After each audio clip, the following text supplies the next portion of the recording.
Bom dia, pessoal. Hoje, quarta-feira. Espero que todos estejam bem, não é? Vamos ter aula de biologia comigo, tá? Professor Rogério Torres. E se a gente analisar o que a gente já veio trabalhando, não é? A gente trabalhou a parte ligada a teorias evolutivas, a origem da vida, as teorias evolutivas, as evidências evolutivas, tá? O neodarwinismo e os fatores que influenciavam no surgimento de novas espécies, tá? Então, por último, a gente viu que característica, mesmo indivíduos que não são da mesma espécie podem acometer com as mesmas características devido a estarem no mesmo ambiente. Hoje a gente vai falar sobre genética de populações. Genética foi um assunto que a gente falou ainda no início do ano, tá? Onde a gente viu os experimentos de Gregor Mendel, e dentro desses experimentos, Mendel encontrou características que se manifestavam mais, características que se manifestavam menos ao longo das gerações. E aí essas características eram realizadas ou manifestadas de forma ao par, né?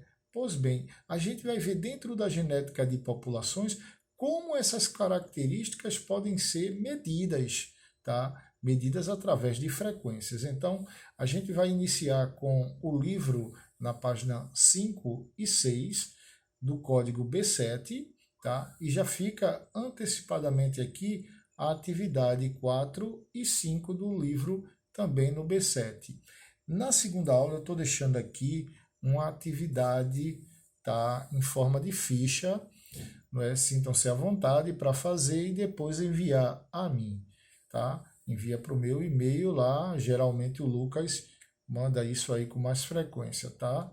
Então bora copiar aí essa boa forma de estudar e enviar também, porque essa é a hora que a gente vai fazer a diferença. Enquanto muitos que vão mais além fazer as seleções de vestibulares, de Enem, estão esperando a volta, o retorno presencial, a gente pode ir se preparando, tá, de forma remota, tá? E se preparando com um ponto a mais na frente em relação a esses candidatos aí para o futuro, tá? Então a gente costuma dizer que é na dificuldade que a gente cresce. Pois bem, vamos provar que isso realmente ocorre, tá, gente? Então, vamos lá.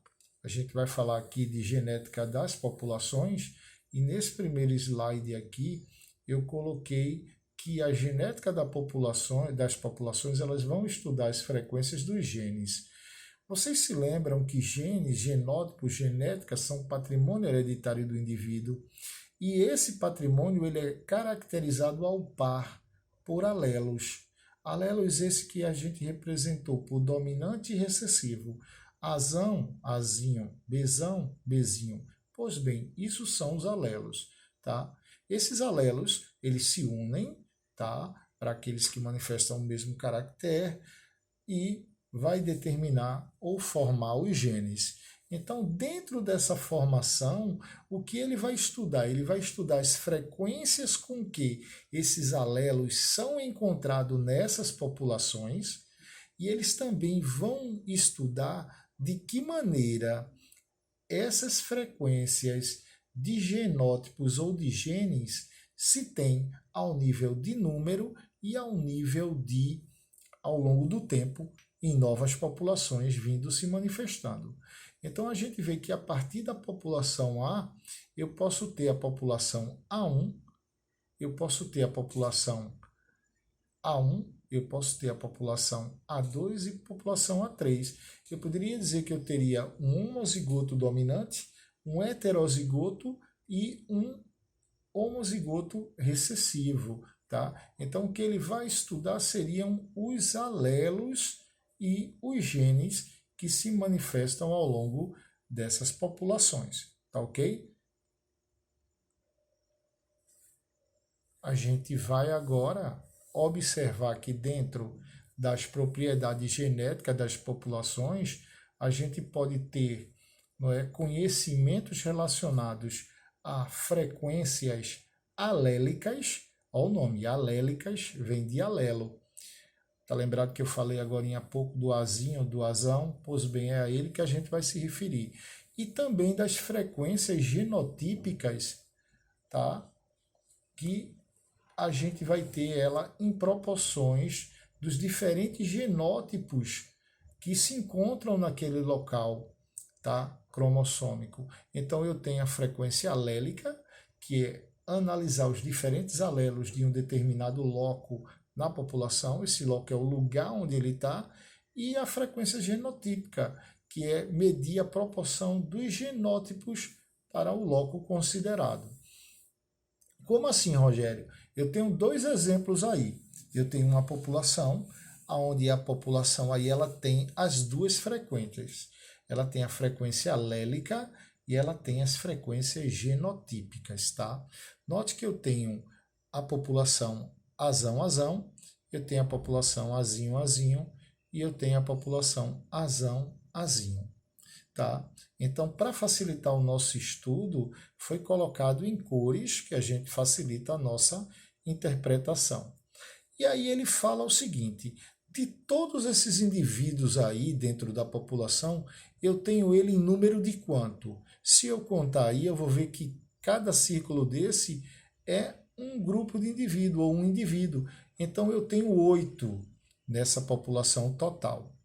Pois bem, ele vai perguntar lá na primeira questão: qual a frequência de indivíduos com o genótipo? Então, se ele está perguntando qual a frequência do indivíduo com o genótipo, ele está querendo saber a frequência genotípica, com o genótipo azinho na população. Então, nesse primeiro caso, eu vou procurar e ver, dentro dessa população, eu tenho quantos indivíduos azinho. Eu estou vendo que o azinho é representado pela cor verde. Então, eu vou somar o indivíduo ali. Azinho, 1, mais o outro azinho, 2. Então, eu tenho 2/8, não é? Então, eu tenho 2 indivíduos, que são azinho, num total de 8. E aí ele dividiu. 2 dividido por 8 dá 0,25. Isso para a frequência genotípica, tá? A frequência onde eu tenho o par de alelo.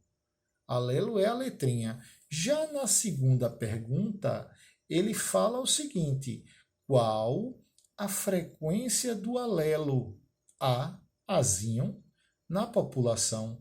Então, quantos azinhos aparecem na população? Então, eu vou contar quantos azinhos tem aí. Eu tenho no primeiro par verde de baixo, eu tenho 2. No segundo de cima já faz 4. Tem um azul aqui embaixo, 5. Outro azul, 6. Outro azul, 7. Então, eu vou contar, na verdade, 2. Eu vou colocar o dedo aqui para facilitar. 2 mais 2, 4. Mais um 5, mais um 6, mais um 7, tá? Então, eu tenho 7. De quantos? De 16. Notem que eu tenho, se eu somar todos eles, eu tenho 16, porque se cada um tem 2 e o gene, não é? O par forma 8, 8 vezes 2 vai dar 16. E aí eu faço uma divisão e vejo que minha frequência para o alelo azinho vai dar 7/16. Tá ok? Vamos mais adiante. Aqui a gente ainda pode, da mesma maneira, não é? Utilizando parâmetros populacionais, eu posso calcular também as frequências alélicas e genotípicas, tá? Quando é genotípica é em relação à letrinha e quando é alélica é em relação ao alelo, que representa uma letra cada um, e a genotípica em relação aí ao par, tá? Você vê aí que em cima, naquela população, ele pergunta qual a frequência de genótipo A1. Eu vou procurar dentro dessa população. Aqui ao todo a gente tem 12, não é? Ao todo eu tenho 12. A gente vai observar aí que a frequência genotípica de A1, eu tenho 2, num total de 12, aí fica 2 dozeavos. Aí A2, eu vou lá e noto que tem 3 amarelos, ó, até pela cor fica mais fácil. Você vai dando continuidade na frequência de A3, 2 dozeavos. Você vai olhando lá, A1, A2, tá? A1, A2 a gente só tem 1. Então, 1 dozeavos, A1, A3. A1, A3 você também só tem 1 no A1, A3. A2, A3. A2, A3, a gente já tem 3 nesse caso, 3 dozeavos, tá? Então, você vai calculando aqui as frequências genotípicas dentro dessa população. Ou a frequência alélica. Quando você for calcular a frequência alélica, você vai calcular tomando como base aí o dobro do número do genótipo. Se eu tinha 12 pares, obviamente vai ser 24, não é? Então, a gente tem tanto a frequência genotípica quanto a frequência alélica, que vai calcular os alelos. Você vê A1 ele tem quantos? Ele tem 6. Então, eu tenho 2 no azul, tem 2 azuis, já tem 4. 5, 6, não é? Então, você vai calculando de acordo com o número de alelos que eles se apresentam dentro dessa população. Então, essas duas formas de calcular, uma vai servir para a frequência dos alelos e a outra da frequência do genótipo, tá? Pegar um exemplo aqui, tá? De populações de plantas que formam cebola. Então, ela tem um caráter que a gente vai analisar pela cor do bulbo. Você já deve ter comprado cebola e a cebola ela tem essas características aí, né? Uma cebola branca é uma cebola, para o caráter dela, dominante. Você vê que ela é representada por letras dominantes. No caso aí, ele colocou isão, isão. No bulbo creme, que é a cebola, ela tem um aspecto meio creme, a gente encontra essa mais frequentemente na feira livre, não é? Ela tem o bulbo representado sendo ele heterozigoto. Eu tenho isão, isinho. E o bulbo amarelo, eu tenho ele representado pelo homozigoto recessivo, tá? Que ele vai ser isinho, isinho, certo? Ele vai estar representado por isinho, isinho nesse bulbo amarelado. Então, ele faz uma representação, tá? Em 2.000 plantas distribuídas ao acaso, de acordo com esse genótipo, eu teria 100 plantas com bulbos brancos, onde esse genótipo dela é isão, isão. 1.000 plantas eu teria bulbos cremes, com genótipo isão, isinho. E 900 plantas de bulbos amarelos, isinho, isinho, tá? Que ele chamou aí de N3. Então, o que é que ele vai dizer? O número de indivíduos de homozigoto dominante, heterozigoto e de homozigoto recessivo tem que ser igual a N, tem que ser igual ao número total desses indivíduos. Qual é o número total de indivíduos? 2.000.